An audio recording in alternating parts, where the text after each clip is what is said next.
கர்த்தருடைய பரிசுத்த நாமத்துக்கு ஸ்தோத்திரம் உண்டாவதாக. இந்த வேளையிலேயும் தெய்வ சமூகத்திலே நாம் கடந்து வந்து வேதத்தை தியானிக்க கர்த்தர் நமக்கு கொடுத்திருக்கிற தயவுக்காய் கர்த்தரை நன்றியுள்ளதோடு ஸ்தோத்திரிப்போம். வேதத்தில் உள்ள சில காரியங்களை இந்த நாளிலே நாம் தியானிக்கும் பொழுது தேவன் தாமே அந்த வசனங்கள் நிமித்தமாய் நம்மோடு கூட பேச கர்த்தர் நமக்கு இரக்கம் செய்வாராக. முதலாவது ஜெபிப்போமா. கிருபையுள்ள நல்ல பிதாவே, நாங்கள் உம்மை நன்றியுள்ளதோடு ஸ்தோத்திரிக்கிறோம். ஒரு விசை கூட எங்களுடைய ஆவி ஆத்மா சரீரத்தை உம்முடைய கரத்திலே நாங்கள் சமர்ப்பிக்கிறோம். ஆவி ஆத்மா சரீரம் முழுவதும் உமக்கு ஏற்ற ஜீவ பலியாய் காணப்பட கர்த்தர் எங்களுக்கு இரக்கம் செய்யுங்க. அதற்காய் நாங்கள் உம்மை நன்றியுள்ளதோடு ஸ்தோத்திரிக்கிறோம். விசேஷமா இந்த வேளையிலே ஆண்டவரே, நாங்கள் தியானிக்க போகிற வசனங்களுக்காய் நாங்கள் உம்மை நன்றியுள்ளதோடு ஸ்தோத்திரிக்கிறோம். என்னென்ன வசனங்களை நாங்கள் தியானிக்கிறோமோ அந்த வசனங்களை எங்களோடு கூட பேசும்படியாய் தேவரே நீர் எங்களுக்கு இரக்கம் பாராட்டும். ஆண்டவரே, வசனத்தை கேட்கிறவர்களாய் மாத்திரமல்ல, அதன்படி செய்கிறவர்களாய் நாங்கள் காணப்பட, வசனத்துக்கு கீழ்ப்படுகிறவர்களாய் காணப்பட கர்த்தர் எங்களுக்கு இரக்கம் பாராட்டும். அதற்காய் நாங்கள் உம்மை நன்றியுள்ளதோடு ஸ்தோத்திரிக்கிறோம். பேசுகிற அடிமையோடும் கேட்கிற ஒவ்வொரு பிள்ளைகளோடும் தேவாவியானவர் நீங்க இடைபடுங்க. அதற்காய் நாங்கள் உம்மை துதிக்கிறோம். வல்லமையின் கரத்துக்குள்ளாய் ஒப்புக் கொடுக்கிறோம். ஆசீர்வதியும், காத்துக்கொள்ளும், வழிநடத்தும், பலப்படுத்தும். இயேசுவின் நாமத்தில் ஜெபம் கேளும் நல்ல பிதாவே. ஆமேன், ஆமேன். ஹல்லேலூயா. கர்த்தருடைய பரிசுத்த நாமத்துக்கு ஸ்தோத்திரம் உண்டாவதாக. இந்த வேளையிலேயும் அதாவது வேதத்தில் உள்ளதான மரியாள்கள் 5-6 பேரை குறித்து இந்த வேளையிலே நாம் தியானிக்க போகிறோம். இந்த 6 மரியாள்களுடைய வாழ்க்கையிலேயுமே கர்த்தர் எப்படியெல்லாம் அவர்களோடு கூட பேசினார், இடைப்பட்டார் என்பதை குறித்து நாம் தியானிப்பதோடு மட்டுமல்ல, அவர்களுடைய குணாதிசயங்கள் என்ன, அவைகளின்படி நாமும் நடக்க வேண்டும் என்கிறதான எண்ணத்தோடு கூட கர்த்தர் நமக்கு இரக்கம் பாராட்டும்படியாய், அதாவது அவருடைய சமூகத்திலே நாம் அர்ப்பணித்தவர்களாய் காணப்படுகிற வேளையில கர்த்தர் நம்மளோடு கூட இடைபடும்படியாய் கர்த்தருடைய சமூகத்திலே நம்மை அர்ப்பணிப்போம்.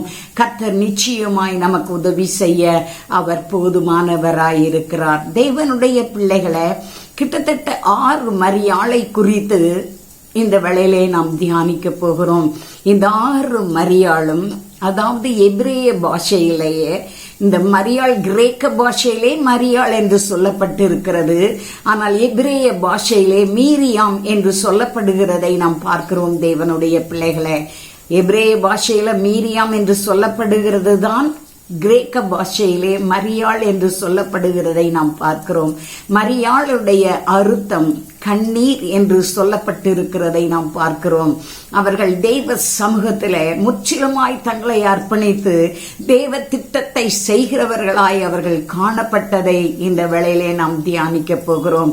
முதலாவதாய் நாம் பார்க்கும் பொழுது கன்னி மரியாளை குறித்து நாம் இந்த வேளையிலே தியானிக்க போகிறோம். வெர்ஜின் மேரி.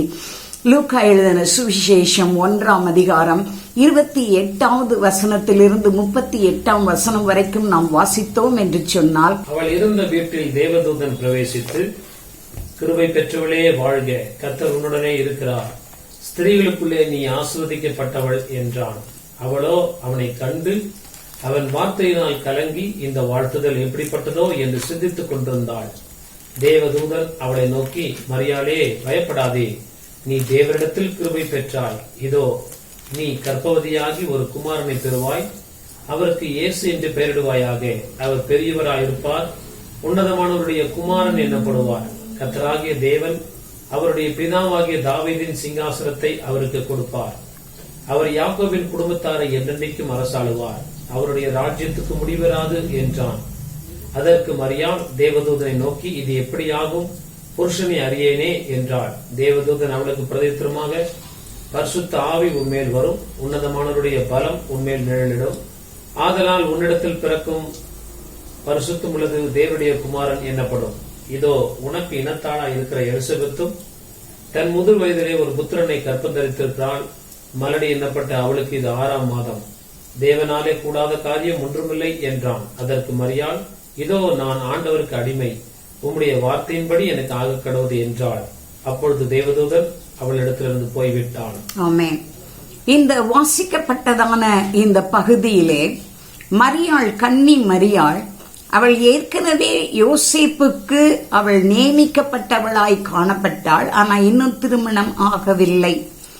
அவள் தன்னுடைய வீட்டிலே இருக்கும் பொழுது தேவ தூதன் என்ன செய்கிறான்? அங்கே பிரவேசித்து கிருபை பெற்றவளே வாழ்க என்று சொல்லி அவள் ஒரு கற்பம் தரித்து அவள் என்ன செய்வாள்?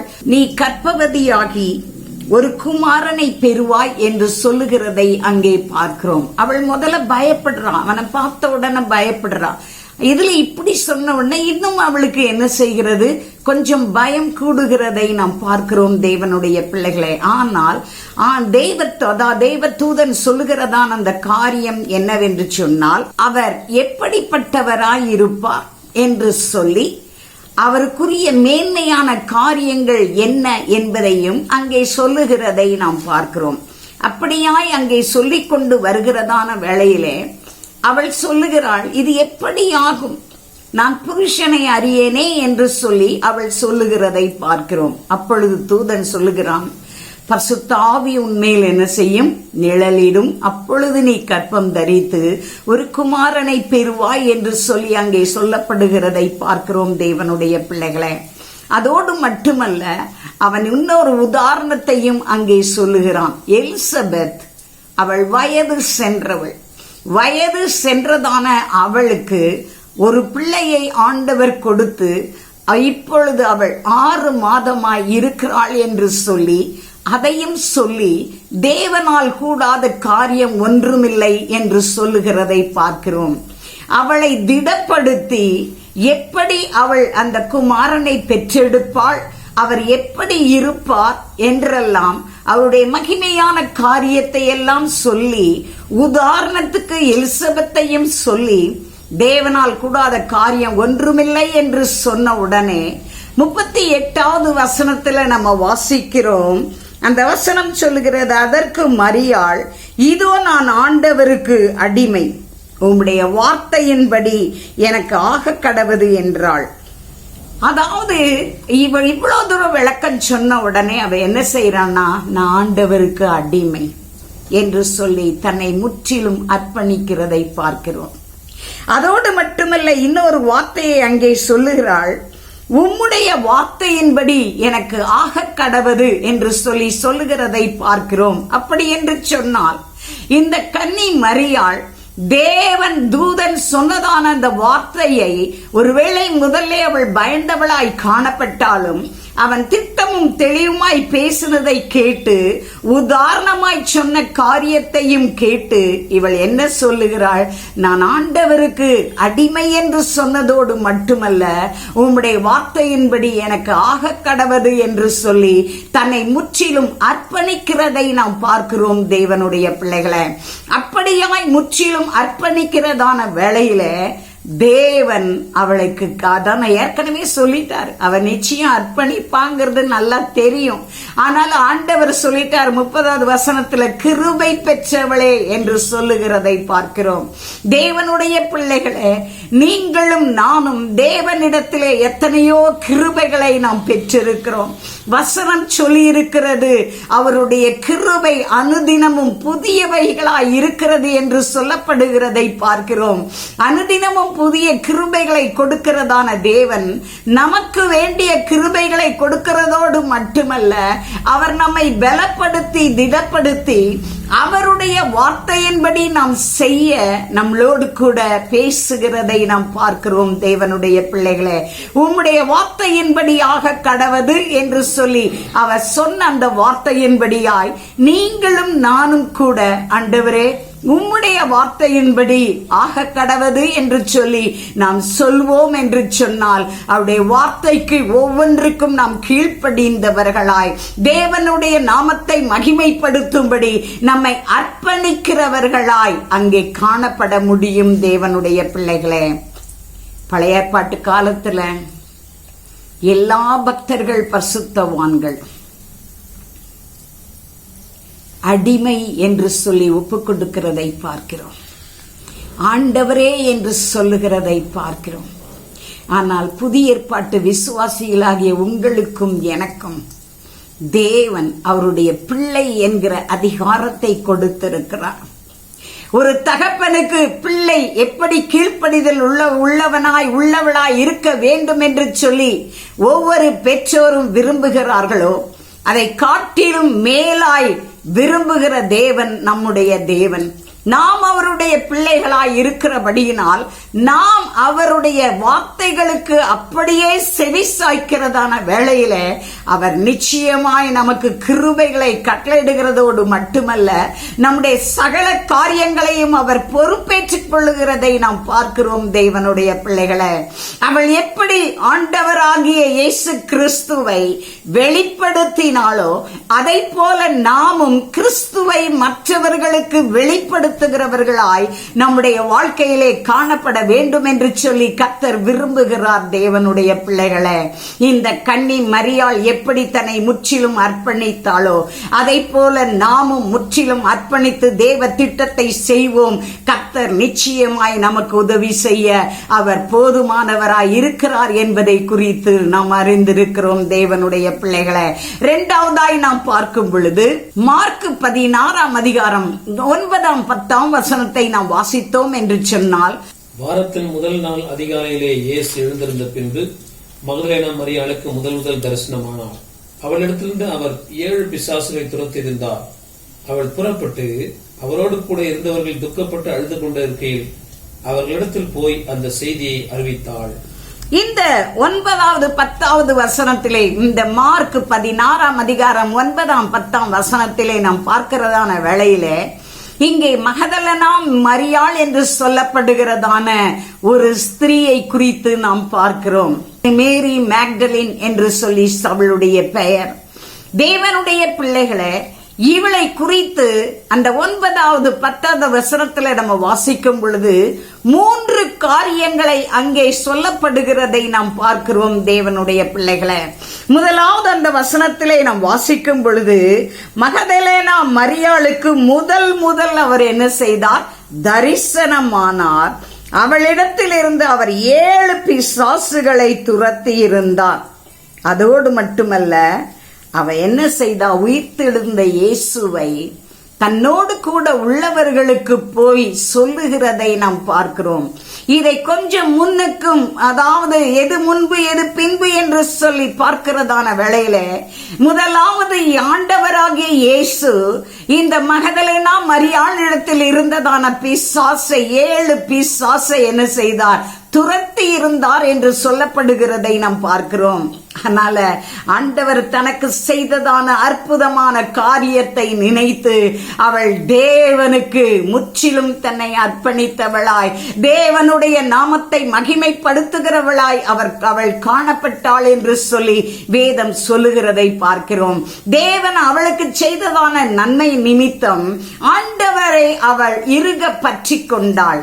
தேவனுக்கு ஒரு சீஷியாய், இயேசு கிறிஸ்துவுக்கு ஒரு சீஷியாய் அவள் மாறினாள் என்று சொல்லப்படுகிறது. அநேக வசனங்களிலே நாம் வாசிக்கும் பொழுது இந்த ஸ்திரீகள் இருக்கிற இடத்திலெல்லாம் இந்த மகதலேனா மரியாளும் இருக்கிறதை நாம் பார்க்கிறோம். தேவனுடைய பிள்ளைகளை இவளுக்கு முதலாவது ஆண்டவராகிய இயேசு கிறிஸ்து 10வது வசனத்துல முதல்ல சொல்லப்பட்டபடி 7 பிசாசுகளை அவளிடத்திலிருந்து துரத்தி இருந்தார். 9வது வசனத்துல முதல் அவர் எழுந்த உடனே, உயிர்த்தெழுந்த உடனே முதல் அவளுக்கு தரிசனமானார் என்று சொல்லப்படுகிறதை பார்க்கிறோம். அதோடு மட்டுமல்ல, இந்த தரிசனமானதான இந்த இயேசு கிறிஸ்துவை, உயிர்த்தெழுந்த இயேசு கிறிஸ்துவை தன்னோடு கூட உள்ளதான மற்றவர்களுக்கு அதை வெளிப்படுத்தும்படி அவள் கடந்து செல்லுகிறதை பார்க்கிறோம். தேவனுடைய பிள்ளைகளை, ஆண்டவர் நம்முடைய வாழ்க்கையிலேயும் எத்தனையோ விதமான நன்மைகளை அவர் செய்திருக்கிறதை நாம் மறந்து போக முடியாது.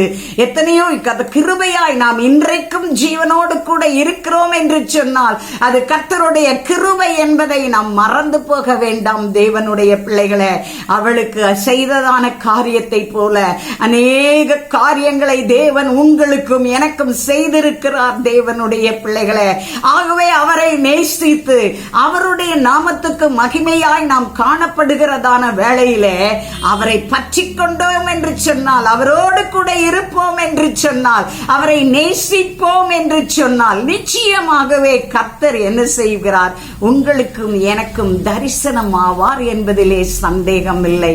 அவள் உயிர்த்தெழுந்த இயேசுவை அவள் முதல் தரிசித்தாள் என்று வேதம் சொல்லி இருக்கிறது. அவள் ஒரு தடவை தரிசித்தா, இன்னைக்கு நாம் தேவ சமூகத்தில் உட்காரும் பொழுதெல்லாம் தேவனை தரிசிக்கும்படியாய் கர்த்தர் நமக்கு இரக்கம் செய்வார் என்பதிலே சந்தேகம் இல்லை. தேவனுடைய பிள்ளைகளே, அவரை தரிசிக்கிறதான வேளையிலே தேவ மகிமை நம்மிலே இறங்கி தேவன் நாமத்தை மகிமைப்படுத்த கர்த்தர் நமக்கு இரக்கம் செய்கிறார் என்பதிலே சந்தேகம் இல்லை. தேவனுடைய பிள்ளைகளே, அதோடு மட்டுமல்ல, அவ என்ன செய்தா? இயேசு கிறிஸ்துவை பார்த்த உடனே ஓடுறா. அவர் உயிர்த்தெழுந்தார் என்ற செய்தியை அறிவிக்கும்படி மற்றவர்களுக்கு, தன்னோடு கூட உள்ள மற்றவர்களுக்கு அறிவிக்கும்படி அவள் கடந்து செல்லுகிறதை பார்க்கிறோம். தேவனுடைய பிள்ளைகளே, நமக்கு தரிசனமான தேவனை, நமக்கு நன்மை செய்ததான தேவனை, நம்மை வழி நடத்துகிறதான தேவனை, நம்முடைய தேவைகளை சந்திக்கிறதான தேவனை நாம் அறிவிக்கும்படி தேவன் விரும்புகிறதை பார்க்கிறோம். தேவனுடைய பிள்ளைகளே, நாம் சும்மா இருப்பதை காட்டிலும் சத்தியத்தை, சுவிசேஷத்தை, இயேசு கிறிஸ்துவை பற்றியுள்ளதான காரியத்தை மற்றவர்களுக்கு அறிவிக்க வேண்டும் என்பதை நாம் மறந்து போக வேண்டாம். தேவனுடைய பிள்ளைகளே, இந்த மகதிலே நாம் மரியாள் இப்படிப்பட்ட அனுபவத்துக்குள்ளாய் போனது போல நம்முடைய வாழ்க்கையிலும் இப்படிப்பட்ட அனுபவங்கள் காணப்பட கர்த்தர் நமக்கு கிருபை செய்வாராக. மூன்றாவதாய் நாம் பார்க்கும் பொழுது லூக்கா எழுதின சுவிசேஷம் 10ஆம் அதிகாரம் 39வது வசனம். Look chapter 10 verse 39. அவளுக்கு மரியாள் என்னப்பட்ட ஒரு சகோதரி இருந்தால், அவள் இயேசுவின் பாதத்தருகே உட்கார்ந்து அவருடைய வசனத்தை கேட்டுக் கொண்டிருந்தாள். லூக்கா எழுதின சுவிசேஷம் 10ஆம் அதிகாரம் 39வது வசனத்தை நாம் வாசிக்க கேட்டோம். அந்த வசனத்திலே சொல்லப்படுகிறது, அவளுக்கு மரியாள் எனப்பட்ட ஒரு சகோதரி இருந்தாள். அவள் இயேசுவின் பாதத்தருகே உட்கார்ந்து அவருடைய வசனத்தை கேட்டுக் கொண்டிருந்தாள். இதுக்கு முன்னால உள்ள காரியங்களை நாம் பார்ப்போம் என்று சொன்னால், முந்தின வசனங்களை நாம் பார்ப்போம் என்று சொன்னால், பெத்தானியா ஊரிலே உள்ளதான மார்த்தாள், லாசரு என்று சொல்லப்படுகிற இவர்களுடைய உடன் பிறந்ததான சகோதரி மரியாள், பெத்தானியா மரியாள் என்று சொல்லப்படுகிறதை பார்க்கிறோம். டிஃபரன்ஷியேட் பண்றதுக்காக அவளுடைய ஊரோடு கூட சேர்த்து, ஏன்னா நிறைய மரியாள் இருக்காங்க இல்லையா, அதனால அந்த டிஃபரன்ஷியேட் பண்றதுக்காக அவளை ஊரோடு சேர்த்து அந்த மரியாளை சொல்லுகிறதை பார்க்கிறோம், பெத்தானியா மரியாள் என்று. இந்த பெத்தானியா மரியாள் இவள் என்ன செய்யறா? இயேசு கிறிஸ்து தன்னுடைய சீஷரோடும் கூட அடிக்கடி அவர்களை நேசித்தபடினால் அவர்கள் வீட்டுக்கு கடந்து செல்லுகிற பார்க்கிறோம். அப்ப என்ன செய்யறான்னா, இந்த மார்த்தாள் எப்பவுமே அவளுக்கு என்னன்னா, வந்துட்டாங்களே நம்ம வீட்டுக்கு, அவங்கள நல்லா உபசரிக்கணும். அவளுடைய எண்ணமே அதுதான். அவங்கள உபசரிக்க வேண்டும் என்கிறதான எண்ணத்தோடு அவள் அதிகமாய் வேலைகளை இழுத்து போட்டு செய்கிறதை, அவர்களை சந்தோஷப்படும்படியாய் நல்ல ஒரு உணவை கொடுக்க வேண்டும் என்று சொல்லி அவள் வேலை செய்கிறதிலேயே அவள் காணப்பட்டாள். ஆனா இந்த மரியா, இயேசு கிறிஸ்து வந்திருக்கிறார் நம்ம வீட்டுக்கு, இந்த நேரத்தை நம்ம என்ன செய்யக்கூடாது? வீணடிக்க கூடாது என்கிறதான எண்ணத்தோடு கூட இவள் அவருடைய பாதபடியிலே உட்கார்ந்து அவருடைய வசனத்தை கேட்டுக்கொண்டிருந்தாள் என்று சொல்லி வேதம் சொல்லி இருக்கிறதை நாம் பார்க்கிறோம். தேவனுடைய பிள்ளைகளை, அவள் தேவ சமூகத்திலே உட்கார்ந்து இயேசு கிறிஸ்துவினுடைய பாதத்தருகே அவள் உட்கார்ந்து அவர் சொல்லுகிறதான சகல சத்தியத்தையும் அவள் கேட்டுக்கொண்டிருந்தாள் என்று சொல்லப்படுகிறதை பார்க்கிறோம். மத்தாளுக்கு ஒரு கஷ்டம், தான் மட்டும் தனியா செய்யறேன், தன்னுடைய சகோதரி உதவி செய்யாம இருக்கிறாளே. அப்ப மாத்தாள் சொல்றா, ஆண்டவரே நான் தனியா செய்யறேனே, உமக்கு கவலை இல்லையா? அவட்ட சொல்லுங்கன்ற மாதிரி சொல்றான். ஆனா ஆண்டவராகிய இயேசு கிறிஸ்து சொன்னதான வார்த்தை 42வது வசனத்தை நாம் வாசித்தோம் என்று சொன்னால் 42 தேவையானது ஒன்றே, மரியாள் தன்னை விட்டு எடுபடாத நல்ல பங்கை தெரிந்து கொண்டாள் என்றார். தேவையானது ஒன்றே, மரியாள் தன்னை விட்டு எடுபடாத நல்ல பங்கை என்ன செய்தானா தெரிந்து கொண்டாள் என்று சொல்லி இயேசு கிறிஸ்து அங்கே மார்த்தாளுக்கு சொல்லுகிறதை பார்க்கிறோம். தேவனுடைய பிள்ளைகளே, நமக்கு நல்லா தெரியும், நல்லா சாப்பிடுறவங்களுக்கும் பிரச்சனைகள் வருகிறது. சிலர்லாம் டயட்ல அப்படி இது பண்ணுவாங்க, பயங்கர டயட், பயங்கர எக்ஸசைஸ், என்னென்ன செய்யணும் தன்னுடைய சரீரத்தை பாதுகாக்க அத்தனையும் அவங்க செய்வாங்க. ஆனா அவர்களுக்கும் அப்படிலாம் செஞ்சா மாரடைப்பு வராதுன்னு சொல்லுவாங்க. ஆனா அப்படிப்பட்டவங்க மாரடைப்பு வந்து இறந்து இருக்கிறார்கள். தேவனுடைய பிள்ளைகளை, குண்டா இருந்தா ஹார்ட் அட்டாக் வரும், ஒல்லியா இருந்தா ஹார்ட் அட்டாக் வராது. எக்ஸசைஸ் செஞ்சா ஹார்ட் அட்டாக் வராது, செய்யாட்ட ஹார்ட் அட்டாக் வரும். வாக் பண்ணா ஹார்ட் அட்டாக் வராது, வாக் பண்ணாட்ட ஹார்ட் அட்டாக் வரும். தேவனுடைய பிள்ளைகளே, இது மனுஷீக காரியங்கள். ஆனால் நான் ஒரு வார்த்தையை உங்களுக்கு சொல்லுவேன் என்று சொன்னால், கர்த்தருடைய கிருபையே நம்மை தாங்கி வருகிறது என்பதை நாம் மறந்து போக வேண்டாம். குண்டா இருந்தாலும் சரி, ஒல்லியா இருந்தாலும் சரி, வாக்கிங் போனாலும் சரி, வாக்கிங் போகாட்டாலும் சரி, அல்லது நல்லா டயட் ஃபுட்டு சாப்பிட்டாலும் சரி, ஏதோ கிடைக்கிறத சாப்பிட்டாலும் சரி, என்னத்தை செய்தாலும் கர்த்தருடைய கிருபை நம்மளோடு கூட இல்லாவிட்டால் நமக்கு பிரச்சனை என்பதை நாம் மறந்து போக வேண்டாம். தேவனுடைய பிள்ளைகளை, நிறைய இப்ப எனக்கு தெரிஞ்சு நிறைய எங்களுடைய பெரியம்மா மகன் ஒல்லியாதான் இருப்பார், ஊழியக்காரன். அவர் நடக்கிற மாதிரி யாரும் நடக்க மாட்டாங்க, மைல் கணக்கா நடப்பார். ஆனா ஹார்ட் அட்டாக் வந்தது, ஸ்ட்ரோக் வந்தது, கொஞ்ச நாள் கஷ்டப்பட்டு மரித்து விட்டார். அதே மாதிரி எங்க வீட்டு ஓனருடைய நாத்தனார் சிஸ்டர்லா, அவங்க ஒல்லியா சின்ன உருவமா ஒல்லியா இருப்பாங்க. அவங்க நடக்கிற நட கொஞ்ச நஞ்சம் கிடையாது. ஒரு நாள் அவங்க எங்க வீட்டு ஓனர் வீட்டுக்கு வந்தவங்க நெஞ்சு வலிக்குன்னு சொன்னாங்க. ஹாஸ்பிட்டலுக்கு கொண்டு போனா பிரேதமாதான் அவர்கள் வந்தார்கள். தேவனுடைய பிள்ளைகளை, தேவன் இன்றைக்கும் உங்களையும் என்னையும் பாதுகாத்து வருகிறது. அவருடைய சுத்த கிருபை என்பதை நாம் மறந்து போக வேண்டாம். தேவனுடைய பிள்ளைகளை, அதோடு மட்டுமல்ல, நமக்கு நன்றாய் தெரியும், வேத வசனமே நம்மை பலப்படுத்துகிறது, வேத வசனமே நம்மை பாதுகாக்கிறது என்பதை நாம் அறிந்திருக்கிறோம். தேவனுடைய பிள்ளைகளை, மனுஷன் அப்பத்தினாலே மாத்திரமல்ல, தேவனுடைய வாயிலிருந்து பிறக்கும் ஒவ்வொரு வார்த்தையினாலும் பிழைப்பான் என்று சொல்லப்படுகிறதை பார்க்கிறோம். தேவனுக்கு முற்றிலும் நம்மை அர்ப்பணித்தோம் என்று சொன்னால், தேவனுடைய நாமத்தை நாம் மகிமைப்படுத்தும்படி ஒப்பு கொடுத்தோம் என்று சொன்னால், நல்ல பங்காகிய அவருடைய பிரசன்னத்திலே உட்காருவதை நாம் தெரிந்து கொள்ளுகிறவர்களாய் காணப்படுவோம் என்று சொன்னால், நிச்சயமாய் கர்த்தர் பாதுகாப்பார் என்பதிலே சந்தேகமில்லை. தேவனுடைய பிள்ளைகளே, இம்மட்டும் நான் சாட்சி சொல்ல முடியும், அதே மாதிரி அநேகர் சாட்சி சொல்ல முடியும், கர்த்தருடைய கிருபையினால நான் நிற்கிறேன் என்று. தேவனுடைய பிள்ளைகளே, அவருடைய கிருபை நமக்கு போதுமானதாயிருக்கிறது. மரியாள் இங்கே தேவனுடைய பாதத்திலே உட்கார்ந்து அவள் என்ன செய்தாள்? சத்தியத்தை கேட்டுக்கொண்டிருந்தாள். ஆண்டவராகிய இயேசு கிறிஸ்து அவளை குறித்து சொல்லும் பொழுது, தன்னை விட்டு எடுபடாத நல்ல பங்கை தெரிந்து கொண்டாள் என்று சொல்லுகிறதை நாம் பார்க்கிறோம். தேவனுடைய பிள்ளைகளே, நாமும் அப்படிப்பட்டவர்களாய், நல்ல பங்கை தெரிந்து கொள்ளுகிறவர்களாய் நம்முடைய வாழ்க்கையிலே காணப்படுவோம். கர்த்தர் நிச்சயமாய் நமக்கு உதவி செய்ய அவர் போதுமானவராயிருக்கிறார்.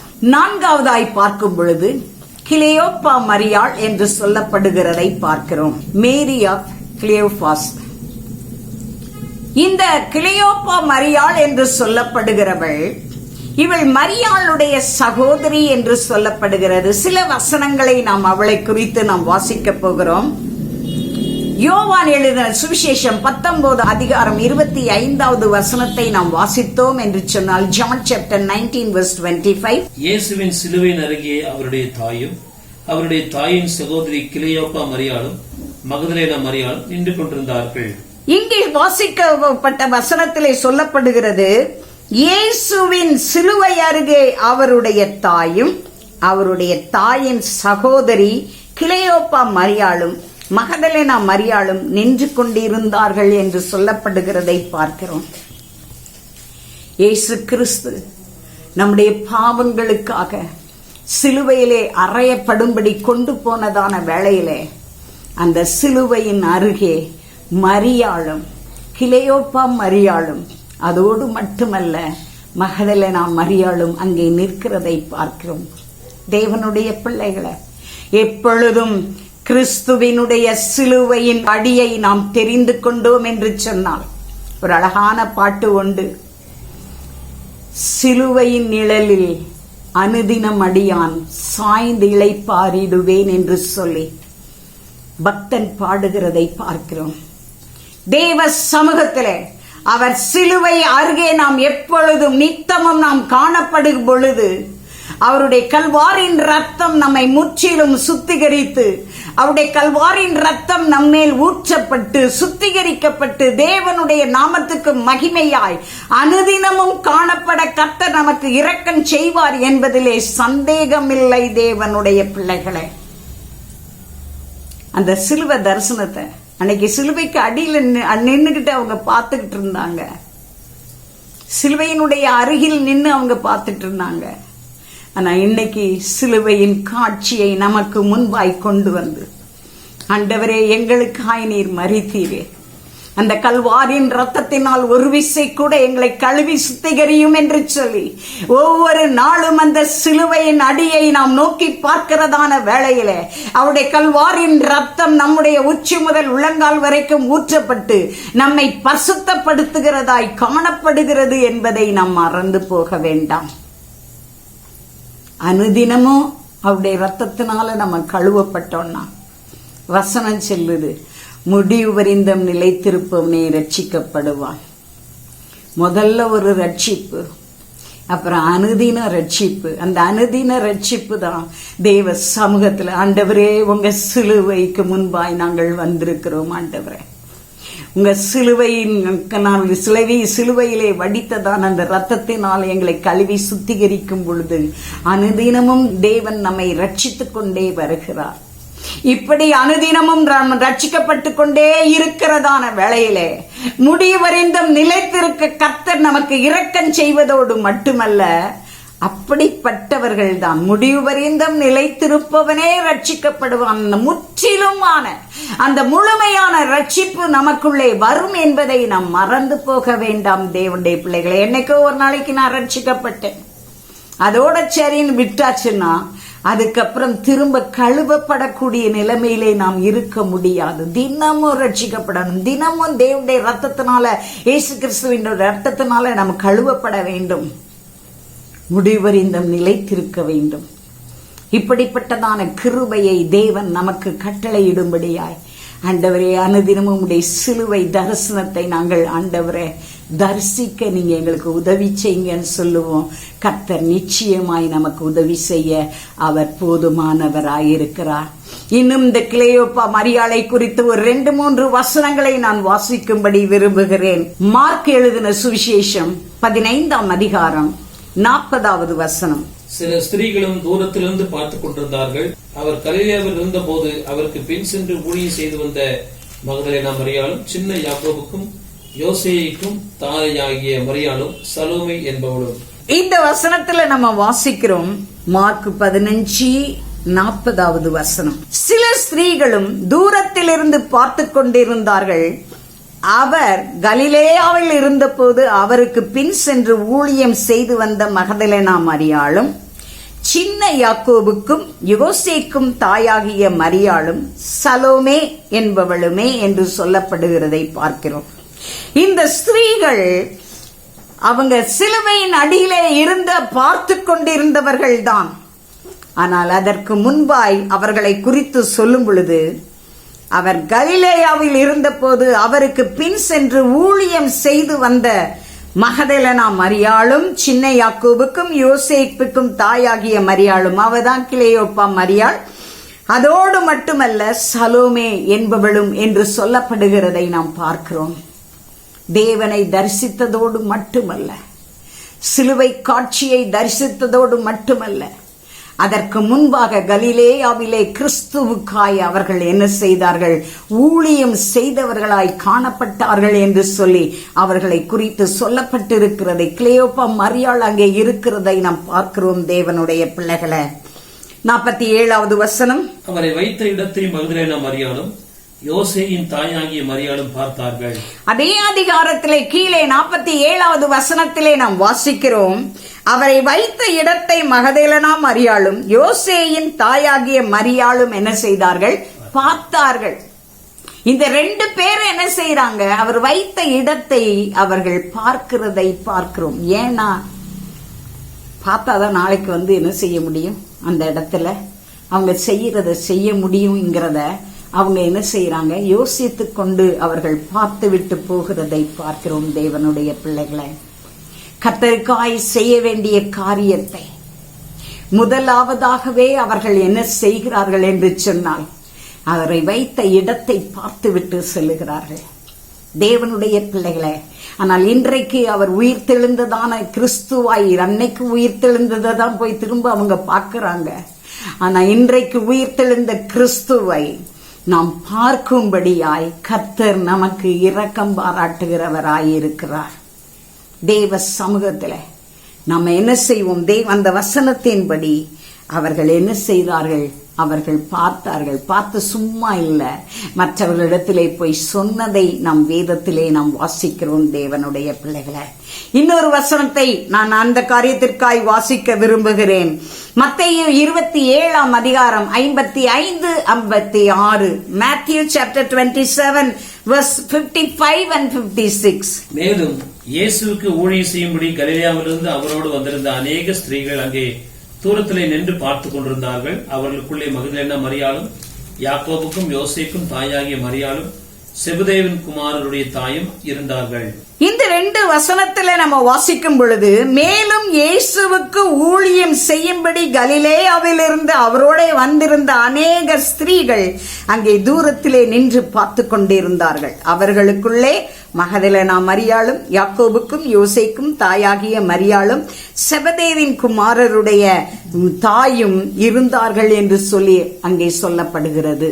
ஏற்கனவே இவர்கள் கலிலேயாவிலே கிறிஸ்துவுக்காய் ஊழியம் செய்ததான தேவ பிள்ளைகள். இவர்கள் என்ன செய்கிறார்கள்? அவர்கள் ஸ்திரீகள் அங்கே தூரத்திலே நின்று பார்த்து கொண்டிருந்தார்கள். அவர்களுக்குள்ளே மகதலேனா மரியாளும், யாக்கோபுக்கும் யோசேக்கும் தாயாகிய மரியாளும், செபதேயின் குமாரருடைய தாயும் என்ன செய்தார்கள்? இருந்தார்கள் என்று சொல்லப்படுகிறதை பார்க்கிறோம். தேவனுடைய பிள்ளைகளை, தைரியமாய் தேவ சமூகத்தில் எல்லாரும் பயந்து போய் இருந்த நேரத்திலே, ஆனால் இவர்கள் வைராக்கியமாய் அங்கே கடந்து செல்லுகிறதை பார்க்கிறோம். இந்த சொல்லப்பட்ட இப்பொழுது வாசித்ததான இந்த 3-4 வசனங்களிலேயும் இந்த கிலெயோப்பா மரியாளை குறித்து ஊழியம் செய்தவர்கள், தேவனுடைய சிலுவையின் அருகே நின்றவள்.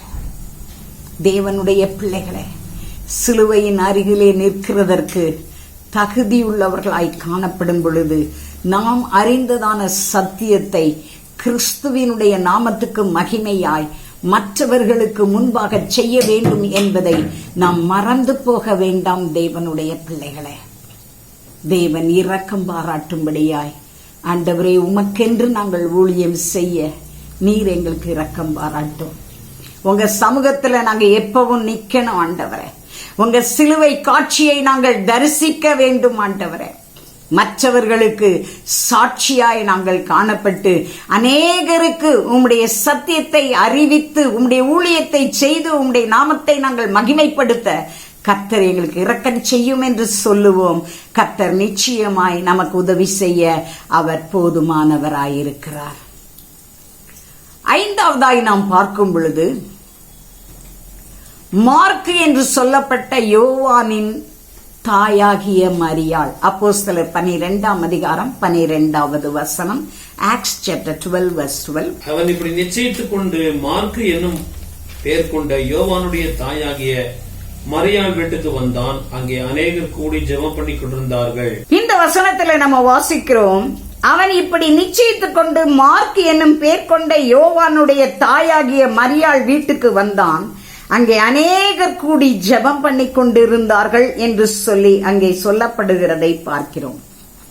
12ஆம் அதிகாரம் 1ஆம் வசனத்தில இருந்து நம்ம வாசித்தோம்னா, அந்நாட்களிலே ஏரோது சிலரை துன்பப்படுத்தும்படி முதலாவது யாக்கோபு என்கிறவனை பிடித்து அவனை கொலை செய்கிறதை பார்க்கிறோம். அவன் அப்படி கொலை செஞ்சதுனால இது ஜனங்களுக்கு பிரியமாய் இருந்தது என்பதை அவன் அறிந்தவனாய் அவன் என்ன செய்கிறான், பேதுருவையும் பிடித்து சிறைச்சாலையிலே போடுகிறதை பார்க்கிறோம். அதோடு மட்டுமல்ல, அங்கே பலத்த காவல் அவனுக்கு இருக்கிறதை பார்க்கிறோம். 1ஆம் காவல், 2ஆம் காவல், 3ஆம் காவல், 4ஆம் காவல். அவன் கடந்து வரணும்னா 4 காவலையும் கடந்துதான் வர வேண்டும். 4 காவலையும் காவலாளிகள் இருப்பார்கள். கெயிட்டு மூடி இருக்கும், காவலாளிகளும் அவங்க என்ன செய்வாங்க, நிற்பாங்க. ஆனால் இந்த பேதுரு அவன் என்ன செய்கிறான், 4வது வசனத்திலே நாம் வாசிக்கிறோம், இந்த பஸ்கா பண்டிகை இந்த நாட்களிலே இருந்தபடியினால் அந்த பஸ்கா பண்டிகை முடிந்த பின்பு அவனை கொலை செய்ய வேண்டும் என்று சொல்லி வெளியே கொண்டு வந்து கொலை செய்ய வேண்டும் என்று சொல்லி ஏரோது விரும்பினான். இல்லாட்ட பிரச்சனை வந்துடும். 6வது வசனத்துல இந்த 4 காவலையும் கடந்து உள்ளே இருக்கிறதான இந்த பேதுரு 6வது வசனத்துல வாசிக்கும் பொழுது அவன் நல்லா நித்திரை பண்ணிக்கிட்டு இருக்கான். இதுக்கடையில இந்த மார்க் என்று சொல்லப்படுகிற யோவானுடைய தாயின் வீட்டில் மரியாள், மார்க் என்று சொல்லப்படுகிற யோவானின் தாயாகிய மரியாளுடைய வீட்டுல சபையார் எல்லாரும் என்ன செய்யறாங்க, ஜெபம் பண்ணிக்கிட்டு இருக்காங்க. எதுக்காக? பேதுரு விடுதலையாக வேண்டும். அவங்க ஊக்கமா ஜெபித்துக் கொண்டிருக்கிறதான அந்த வேளையில அவர்கள் என்ன செய்கிறார்கள் என்று தொடர்ந்து ஜெபம் பண்ணிட்டு இருக்காங்க. ஆண்டவரே பேதுருவை விடுவியும், பேதுருவை விடுவியும். இவன் நல்லா தூங்கிட்டு இருக்கான். ஒரு தேவதூதன் போய் அவனை விழாவில தட்டி எழுப்பி அந்த 1ஆம் காவலையும் 2ஆம் காவலையும் 3ஆம் காவலையும் 4ஆம் காவலையும் என்ன செய்கிறான், தாண்டி அவனை என்ன செய்யறான், கொண்டு வந்து ஒரு தெருவில் விட்டுறான். இவன் எங்க போகிறதுன்னு தெரியாம, சரி மார்க்குவின் தாயாகிய, மார்க்கு என்று சொல்லப்பட்ட யோவானின் தாயாகிய மரியாள் வீட்டுக்கு போவோம் என்று சொல்லி அவன் நிச்சயித்துக் கொண்டு அவன் அங்கே கடந்து செல்லுகிறதை பார்க்கிறோம். அவங்களாம் ஜெபம் பண்ணிட்டு இருக்காங்க. கர்த்தர் அங்கே ஒரு பெரிய விடுதலையை கொடுத்து அவர்களுடைய வீட்டுக்கு அவர்கள் ஆண்டவர் கூட்டிச் செல்லுகிறதை பார்க்கிறோம். தேவனுடைய பிள்ளைகளை, ஊழியம் செய்கிற ஒவ்வொருவருக்கும் பலவிதமான பிரச்சனைகள் உண்டு என்பதை நாம் மறந்து போக வேண்டாம். அதற்காக விசுவாசிகள் என்ன செய்யணும், ஜெபிக்கிறவர்களாய் காணப்பட வேண்டும். ஒரு தடவை நான் அதாவது அகஸ்டின் ஜெபக்குமார் அவருடைய மெசேஜை நான் கேட்டேன். விசுவாசிகள் எல்லாரும் என்ன செய்யறாங்க, எங்களுக்காக ஜெபம் பண்ணுங்க, எங்களுக்காக ஜெபம் பண்ணுங்க, இதுக்காக ஜெபம் பண்ணுங்க, அதுக்காக ஜெபம் பண்ணுங்க. ஆனா வேதத்துல பவுல் என்ன சொல்றாரு, நீங்க எங்களுக்காக ஜெபிக்க வேண்டிய சில காரியங்கள் இருக்கு. அது ஒரு மெசேஜாவே அவர் சொன்னார். எதுக்கெல்லாம் ஜெபிக்கணும் எங்களுக்காகங்கிறத அவர் அநேக காரியங்களை சுட்டி காட்டினார் தேவனுடைய பிள்ளைகளை. ஏனென்று சொன்னால் ஊழியர்களுக்கு பலவிதமான பிரச்சனைகள், பாடுகள் உண்டு. அவர்களிலிருந்து அவர்கள் விடுதலை பெற வேண்டும் என்று சொன்னால் விசுவாசிகள் ஊழியக்காரருக்காய் ஜெபிக்க வேண்டியது அவசியமாயிருக்கிறது. அவர்கள் சத்தியத்தை சரியாய் போதிக்க, தைரியமாய் தேவனுடைய சுவிசேஷத்தை சொல்ல, என்ன வந்தாலும் கர்த்தருடைய நாமத்துக்கு மகிமையாய் சாட்சியாய் நிற்க, இப்படி அநேக காரியங்களை நாம் சொல்லிக்கொண்டே போகலாம். தேவனுடைய பிள்ளைகளை கர்த்தருக்குள்ள வைராக்கியமாய் இருக்கணும். அதுக்கு விசுவாசிகள் ஊழியர்களுக்காய் செபிக்க வேண்டியது அவர்கள் மேல் விழுந்த கடமை. அதத்தான் இங்க என்ன செய்யறாங்க, இந்த மார்க் என்று சொல்லப்பட்ட யோவாவின் தாயாகிய மரியாள் வீட்டிலே சபையார் கூடி செபிக்கிறதை பார்க்கிறோம். பேதுருவை விடுதலையாக்குங்க ஆண்டவரே. பேதுரு விடுதலை ஆகும் வரைக்கும் அவர்கள் போராடி செபித்தார்கள். ஆண்டவர் 4 காவலையும் தூதன் அனுப்பி 4 காவலையும் கடந்து கொண்டு வந்து தெருவில் விட்டுட்டு போயிட்டான். யோசிக்கிறார், எங்க போகலாம்? சரி, இந்த மரியாள் வீட்டுக்கு போகலாம். போனாரு. அங்க எல்லாரும் ஜெபம் பண்ணிட்டு இருக்காங்க இவங்களுக்காக. தேவன் அவர்களுடைய ஜெபத்தை கேட்டு பேதுருவை விடுதலையாக்குகிறதை பார்க்கிறோம்.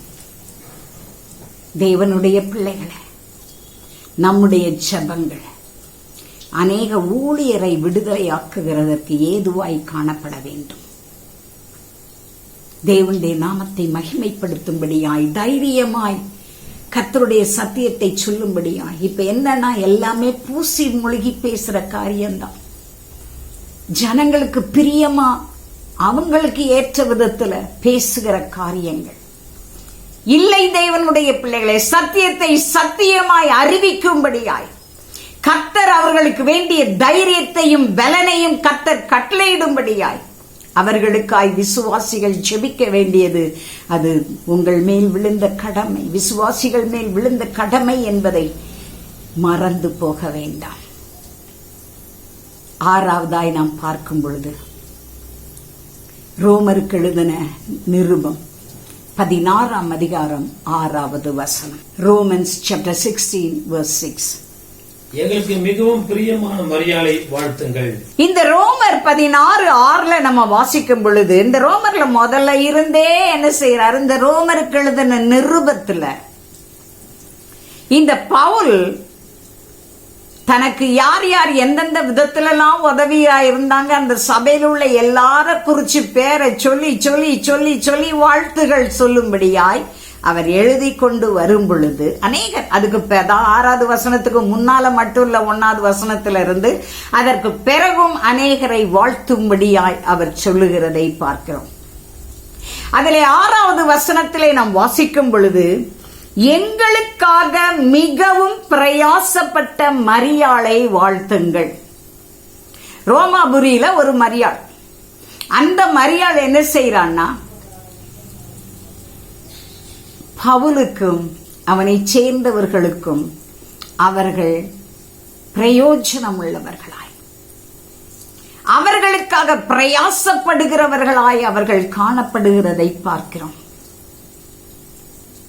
என்னன்னு சொல்லி அங்க சொல்லப்படல.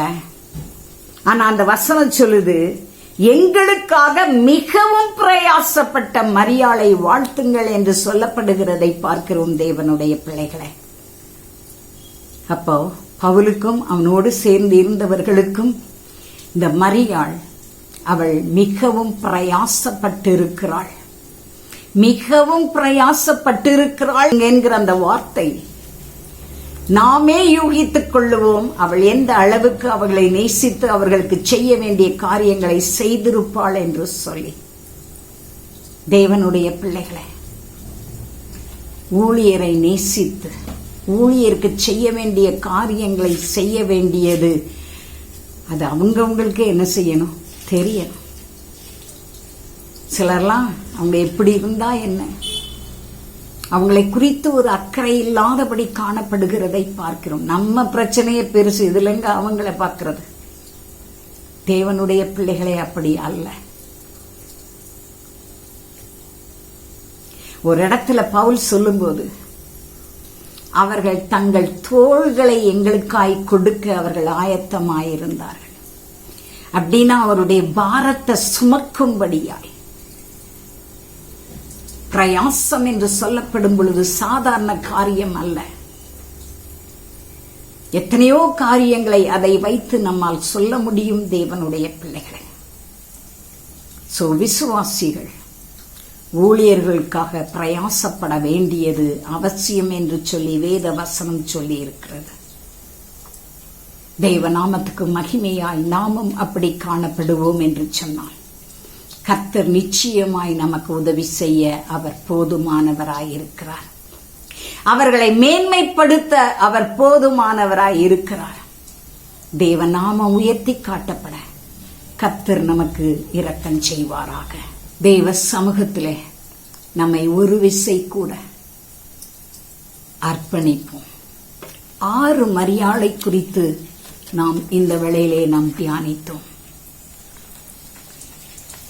முதலாவது கன்னி மரியாள் ஆண்டவருக்கு அடிமை என்று சொல்லி தன்னை அர்ப்பணித்தாள்.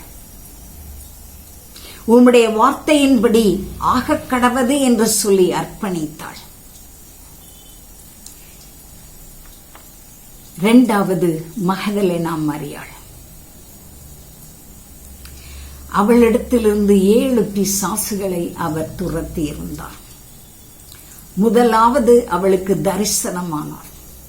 அந்த தரிசனமான செய்தியை மற்றவர்களுக்கு அவள் எடுத்துச் செல்லுகிறாள்.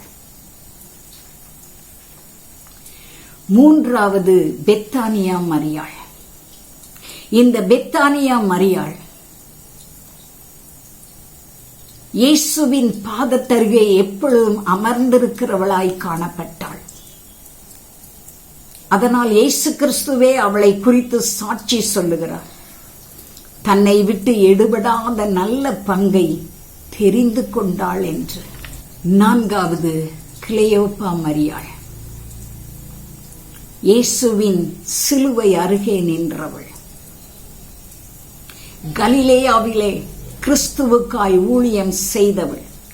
மார்க்குவின் தாயாகிய மரியாள்.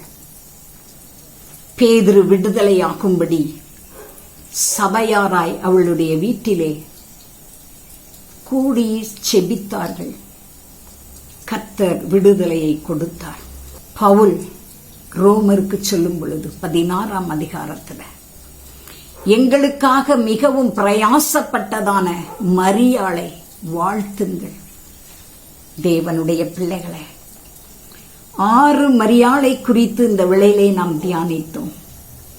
அவர்கள் செய்த ஒவ்வொரு காரியத்தையும் நாம் இந்த வேளையிலே தியானித்தோம். இந்த குணாதிசயங்கள் நம்மிலே காணப்படும்படியாய் ஆண்டவரே நீங்க எங்களுக்கு இரக்கம் செய்யுங்கப்பா.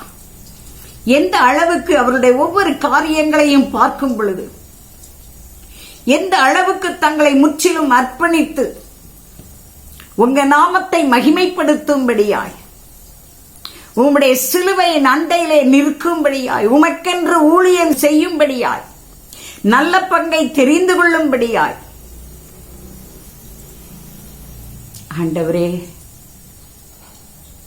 ஒவ்வொருவரும் அப்படியாய் காணப்பட்டார்கள். சிறைச்சாலையில் அடைக்கப்பட்ட தேவ மனிதன் விடுதலையாகும்படி செபித்தார்கள். பவுல் சொல்லும் பொழுது எங்களுக்காக மிகவும் பிரயாசப்பட்ட மரியாளை வாழ்த்துங்கள்.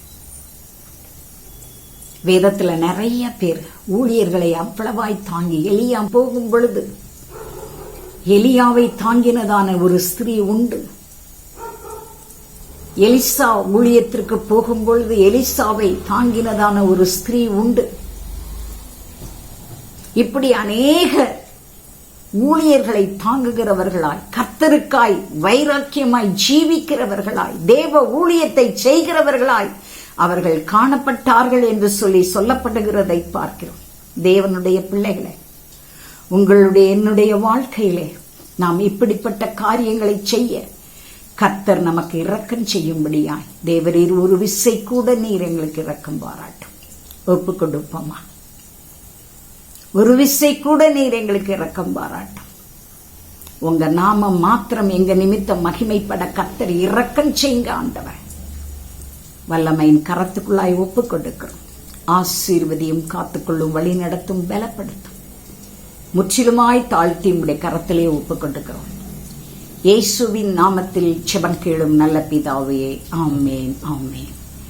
என் ஆத்துமாவே கர்த்தரை ஸ்தோத்திரி, என் முழு உள்ளமே அவருடைய பரிசுத்த நாமத்தை ஸ்தோத்திரி. என் ஆத்துமாவே கர்த்தரை ஸ்தோத்திரி, அவர் செய்த சகல உபகாரங்களையும் மறவாதே. ஆமென், ஆமென்.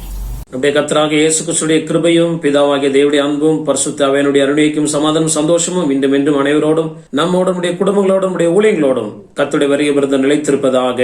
ஆமென், ஆமென். ஹல்லேலூயா, ஹல்லேலூயா, ஹல்லேலூயா. கர்த்தர் நம்மை ஆசீர்வதிப்பாராக. அவருடைய நாமம் மையப்படுவதாக. எங்களுக்காக இந்த ஊழியங்களுக்காய் தொடர்ந்து ஜெபித்துக் கொள்ளுங்கள்.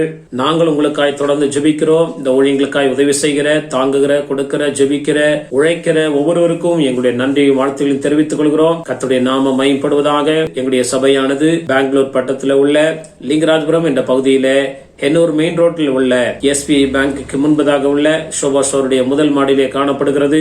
முதல் ஆராதனை காலை 7 மணி முதல் 8:30 மணி வரை உள்ளது. பின்பு 9 மணி முதல் 10 மணி வரை youth meeting, Sunday class, adult class போன்ற ஊழியங்கள் இருக்கிறது. 10 மணி முதல் 11:30 மணி வரை இரண்டாவது ஆராதனை இருக்கிறது. வார நாட்கள்ல செவ்வாய்க்கிழமை பைபிள் ஸ்டடி இருக்கிறது. மாலை 7 மணி முதல் 8 மணி வரை முடிந்தவர்கள் கலந்து கொண்டு கர்த்தருடைய ஆசீர்வாதத்தை பெற்றுக் கொள்ளுங்கள். அதே போல சனிக்கிழமை காலை 10 to 12 மணி வரை உபவாச கூட்டம் இருக்கிறது. நீங்கள் உபவாச கூட்டத்துக்கு வருவீர்கள் என்றால் நிச்சயமாய் நாம் சேர்ந்து ஜெபிப்போம். நீங்கள் எந்த ஆலயத்துக்கும் செல்லவில்லை என்றால் நீங்கள் தயவு செய்து இங்கே வந்து எங்களோட கலந்து கொண்டு கர்த்தருடைய ஆசீர்வாதங்களை பெற்றுக்கொள்ள முடியாய் இயேசு கிறிஸ்துவின் நாமத்தினால் உங்களை அன்பாய் அழைக்கிறோம். ஆண்டவருடைய நாமம் மையப்படுவதாக. இந்த சேனலை சப்ஸ்கிரைப் செய்யாதவர்கள் சப்ஸ்கிரைப் செய்து கொள்ளுங்கள். கமெண்ட் பகுதியிலே கர்த்தர் உங்களோடு பேசின வார்த்தை இருக்கும் என்றால் அதை கமெண்ட் பகுதியிலே நீங்கள் வெளிப்படுத்துங்கள். அது மாத்திரமல்ல, தேவனுடைய வார்த்தையை நீங்கள் உங்களுடைய நண்பர்களுக்கும் மற்றவர்களுக்கும் ஷேர் செய்யும் போது கர்த்தர் நிச்சயமாய் உங்களை ஆஸ்வதிப்பார். ஆண்டவருடைய நாமம் மையப்படுவதாக. அவசர ஜெப தேவைகளுக்கு எங்களுடைய போன் நம்பர் கொடுக்கப்பட்டிருக்கிறது. அப்படியா நீங்கள் போன் செய்வீர்கள் என்றால் நாங்கள் உங்களுக்காக எப்பொழுதும் ஜெபிக்க ஆயத்தமாயிருக்கிறோம். கர்த்தர் தாமே நம்மை ஆஸ்வதிப்பாராக.